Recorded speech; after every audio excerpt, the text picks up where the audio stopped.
Breaking news చూస్తున్నాం. తెలంగాణలో ACB దూకుడు పెంచింది. అవినీతి అధికారులకు చుక్కలు చూపిస్తోంది. 100 రోజుల్లో 55కి పైగా ఏసీబీ కేసులు నమోదయ్యాయి. అన్ని శాఖల్లో అవినీతి ఆరోపణలున్న అధికారులపై ఫోకస్ పెట్టింది ఏసీబీ. పట్టుబడుతున్న వారిలో పోలీస్, రెవెన్యూ శాఖకు చెందిన వారే ఉన్నారు. లంచం తీసుకుంటున్న అధికారుల ఆస్తులను సైతం వెరిఫై చేస్తున్నారు. ఏసీబీ టోల్ ఫ్రీ నంబర్ 24 గంటలు అందుబాటులో ఉండడంతో ఫిర్యాదులు భారీగా వస్తున్నాయి. ప్రతి 4 రోజులకు ఒక ట్రాప్ కేసు నమోదవుతోంది. ఇటు ఆదాయానికి మించిన ఆస్తుల కేసుల్లోనూ లోతుగా దర్యాప్తు చేస్తున్నారు. వీటితో పాటు గొర్రెల స్కామ్, హెచ్ఎండిఏ టౌన్ ప్లానింగ్ అధికారుల అక్రమాలపైన ఏసీబీ దర్యాప్తు చేస్తోంది. రైట్, మోర్ డీటెయిల్స్ మా ప్రతినిధి రాణా అందిస్తారు.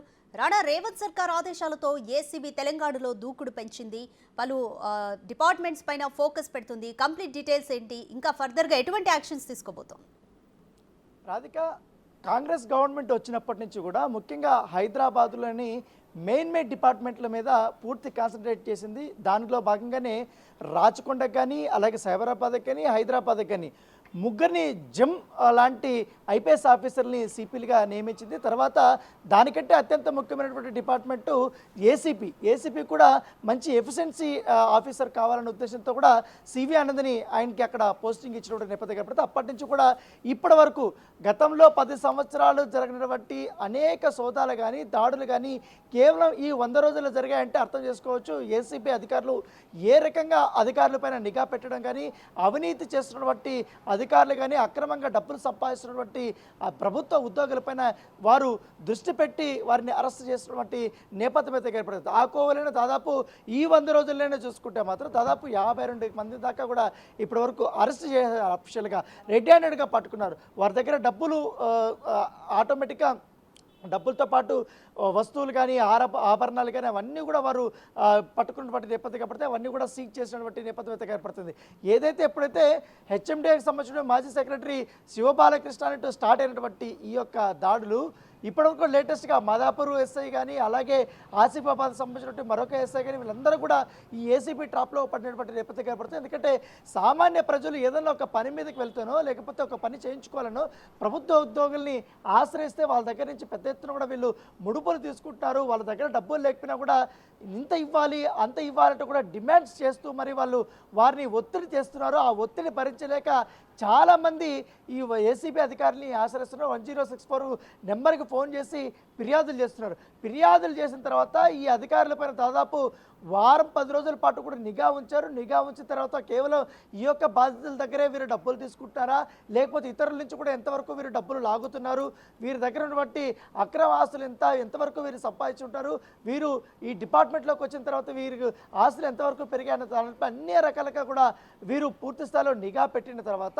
నిఘాతో పాటు ఎవరైతే ఆ బాధితుడిని డబ్బులు అడిగారో ఆ బాధితుడిని కూడా వాళ్ళ దగ్గరికి పంపించడం, వారితో డబ్బులు ఇప్పించడము, తర్వాత రెడ్ హ్యాండెడ్గా పట్టించడం. సో ఇవి పక్కడ్బందీగా కూడా వీరి అధికారుల్ని వారు పట్టుకుంటున్నటువంటి నేపథ్యం కాబట్టి గతంలో కూడా చాలామంది ఏసీబీ కేసుల్లో చిక్కిపోయినప్పుడు చాలా ఈజీగా కూడా వాళ్ళు బయటకు వచ్చినటువంటి నేపథ్యాలు చాలా కోరుకునే ఉన్నాయి. అంటే గత ప్రభుత్వ హయాంలో 10 ఏళ్ల పాటు కూడా ఈ రకమైనటువంటి అధికారులు బయట తిరిగినటువంటి నేపథ్యం ఏర్పడుతుంది. అలా కాకుండా ఈసారి పూర్తి స్థాయిలో అక్రమ ఆస్తులు కలుగున్న వారు కానీ, లేక పేదల దగ్గర నుంచి లంచం తీసుకుంటున్నటువంటి అధికారులు పూర్తిగా కూడా గుండెల్లో దడ పుట్టించే విధంగా కూడా ఈసారి చర్యలు చేయాలనే ఉద్దేశంతో కూడా ప్రభుత్వం కూడా ఈ రకమైనటువంటి పూర్తి స్థాయి ప్రణాళికలు కూడా సిద్ధం చేసుకొని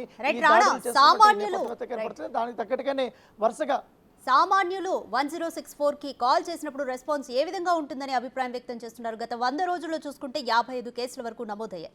ఇంకా ఎన్ని కేసులు నమోదయ్యాయి, ఏవేవి పెండింగ్లో ఉన్నాయి, సామాన్యులు ఎటువంటి అభిప్రాయం వ్యక్తం చేస్తున్నారు? దాదాపు 100ల సంఖ్యలో కూడా ఈ కాల్స్ వస్తూనే ఉన్నాయి, రోజు వస్తూనే ఉన్నాయి. ఇది 24 అవర్స్ కూడా ఈ యొక్క కస్టమర్ కేర్ పనిచేస్తూనే ఉంది, అందుబాటులోనే ఉంది. ఎవరు ఫోన్ చేసినా వెంటనే వాళ్ళు డీటెయిల్స్ తీసుకుంటున్నారు. ఆ అధికారి యొక్క డీటెయిల్స్ తీసుకుంటారు, ఏ డిపార్ట్మెంట్లో పనిచేస్తున్నారు, ఏ పని కోసం వీరు అక్రమమైనటువంటి డబ్బులు అడుగుతున్నారనే దానిపై కూడా వారు కూపీలు అవుతున్నటువంటి నేపథ్యంలో పూర్తిగా సమాచారం సేకరించిన తర్వాత వాళ్ళకి సంబంధించినటువంటి ఫైల్ని రెడీ చేసిన తర్వాత వారిపై నిఘా పెట్టి వారిని రెడ్ హ్యాండెడ్గా పట్టుకున్నటువంటి నేపథ్యం ఏర్పడుతుంది. దాని తగ్గట్టుగానే నిన్న ఒక ఎస్ఐని దాంతోపాటు డీసీ అసిస్టెంట్ డైరెక్టర్ని, అలాగే ఆర్టీసీకి సంబంధించినటువంటి డీఎంఎల్ను కూడా ఏసీబీ అధికారులు ట్రాప్ చేసి పట్టుకున్నటువంటి నేపథ్యం అయితే ఏర్పడుతుంది. దాంతోపాటు ప్రతి 4 రోజులకి ఒక ట్రాప్ కేసు పడుతున్నటువంటి నేపథ్యం అయితే కనపడుతుంది. మొత్తం కూడా ఈ పోలీస్ డిపార్ట్మెంట్కి సంబంధించినటువంటి వారు, అలాగే రెవెన్యూ డిపార్ట్మెంట్కి సంబంధించినటువంటి వారు, అలాగే సోషల్ వెల్ఫేర్కి సంబంధించినటువంటి ట్రైబల్ వెల్ఫేర్కి సంబంధించిన డిపార్ట్మెంట్లో జగజ్యోతి ఉదంతం మనం మరవాల్సిన అవసరం లేదు. ఎందుకంటే ఆమె ఎంత పెద్ద ఎత్తున అక్రమాస్తులు కలిగి ఉందో మనం ప్రత్యేకంగా చెప్పాల్సిన అవసరం లేదు. అధికారులు పూర్తి స్థాయిలో ఆమెని దృష్టి పెట్టడం, ఆమె అక్రమాస్తులంతా బయటకు తీయడం వల్ల అందరూ కూడా ఔరా అన్నటువంటి నేపథ్యం అయితే కనపడుతుంది. దాంతోపాటు ఈ ములుగు ప్రభుత్వ అధికారి తస్లిమా కానీ, అలాగే తహసీల్దారి రజనీపై కూడా ఇప్పటికే ఆదాయానికి మించిన ఆస్తులు కలిగి ఉన్నారనే ఉద్దేశంతో ఇప్పటికే కొంతమంది బాధితులు కూడా వారికి లంచం ఇచ్చారు కాబట్టి వారు ఇచ్చినటువంటి ఫిర్యాదుని ఆధారం చేసుకుని వారిని కూడా పట్టుకున్నటువంటి నేపథ్యం కాబట్టి ఇప్పటి వరకు వారి ఆస్తులంతా కూడా ఇప్పుడు ఎంతవరకు వీళ్ళు సంపాదించారు, వీళ్ళు బినామీలు ఎవరు అంటారు దానిపై కూడా పూర్తి స్థాయిలో ఏసీపీ అధికారులు నిఘా ఉంచినటువంటి నేపథ్యం అయితే కనపడుతుంది. సో వారిని కూడా ఇప్పటికే అనేకమైనటువంటి కేసులు కూడా వారిపైన నమోదు చేసినటువంటి నేపథ్యం అయితే కనపడుతుంది. కాకపోతే ఈ 10 రోజుల్లో ఈ దాడులు అనేది చాలా ఎక్కువగానే కనపడ్డాయని చెప్పుకోవచ్చు రాధిక. ఎందుకంటే ఈ 10 రోజుల దాదాపు పోలీస్ ఆఫీసర్, రెవెన్యూ డిపార్ట్మెంట్లో చాలా పెద్ద స్థాయిలో కూడా వీరు పట్టుబడినటువంటి నేపథ్యం కనపడుతుంది. సో ఇంకా చాలా వరకు రెస్పాన్స్ వస్తుంది, ఇంకా చాలా కేసులు కూడా పెండింగ్లో ఉన్నాయి కాబట్టి వాటిని కూడా ఈ వారంలోనే అరెస్ట్ చేసే అవకాశాలు ఎక్కువగా కనపడుతున్నాయి. Right, thanks for the live update Rana.